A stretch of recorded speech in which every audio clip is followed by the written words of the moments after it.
There are times when my motivation to do what I ought to do is, well, seriously lacking. Sometimes I just don't want to do the right thing. You too? Yeah. Here's how to overcome that. Hey, welcome to Mornings with Bishop Robert. Thanks for joining me. I really am grateful you're here. My goal is to introduce people to the Jesus they never knew, then help them get to know him and his word, personally and better. So if our time together today speaks to your heart, let me invite you to like, subscribe, and also share this video with a friend. So what can you do when you don't want to do the right thing? It happens to all of us, I'm not saying that I want to do the wrong thing. Well, that's also an issue from time to time, but I guess that's one for a different devotional. What I'm confessing here is that there are times where I'm too tired or too lazy or too overwhelmed, too distracted or too whatever it may be.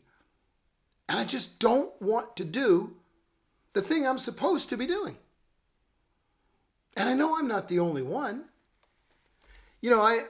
I'm reminded of the story of Tim's mother noticing that he hadn't come down to breakfast one Sunday morning, so she went up to his room to look in on him. She kind of knocked on the door gently and peeked in to see what the matter was, asking Tim if he was okay.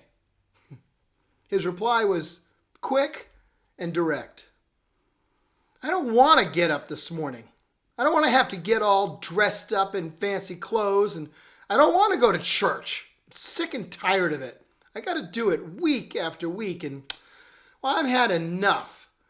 Why do I have to go?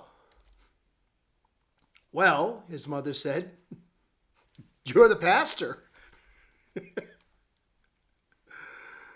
Thanks be to God for today's verse. God is working in you, giving you the desire and the power to do what pleases him. See, God's always working in us. His skill, his wisdom, his knowledge, his insights, they're working in us. And he, by his grace, continues to place within us that which we need to impact those around us with his grace.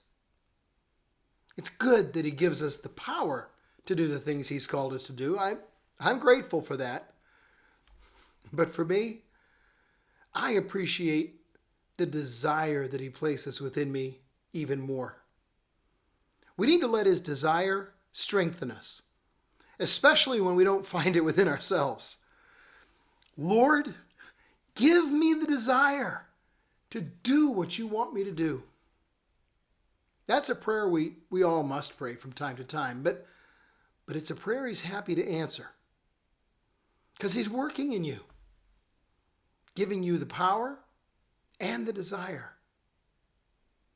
Psalm 37 says, take delight in the Lord, and he'll give you the desires of your heart. Now, I've heard people try to use that verse as some sort of a blanket promise that God will give them whatever they want, just as long as they delight in him. Well, let me disabuse you of that childish notion, if I may. Today's New Testament verse is an excellent interpretation of that Old Testament one. Because far from being a carte blanche, promising you the bigger house, the nicer clothes, the faster car, God's promising that those who delight in him, he's going to work within them to change their hearts. And as we focus on him, as we allow him to move within us, he makes our desires match his desires. And we come to be more and more like him. So we start to desire what he desires in greater and greater measure. He works in us. He gives us the desire to do what pleases him. Then he gives us the power to walk it out and actually do his will. He gives us the desires of our hearts. Hey, one final thought. If you're getting bored in church, feel like you've been just sitting there listening forever, not really been doing anything? Perhaps that is God working in you and giving you the desire to take his kingdom outside the church and into the world. Because as the church, we're called to bring the message of the gospel to the world. They need to know Jesus.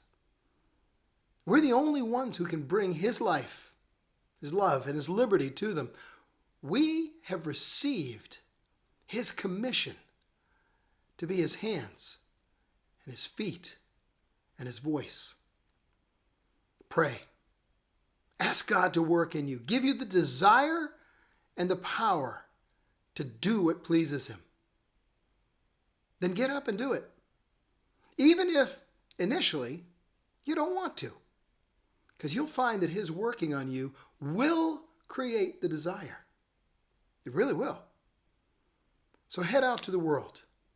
Let God work through you. And help me introduce people to the Jesus they never knew. Help them get to know him and his word personally and better. Yeah, sure, like this video. It'll help more people see it. And please do click follow or subscribe so you and I can get together every day. And if you want to click the link in the description, I'll drop a copy of my book in your inbox. It might encourage you. But one more thing. Go out to the world. Share the love of Christ. Share this video. Because as you do, well, that makes you part of the team. Touching folks all over the world with the love of Jesus. Thanks for helping.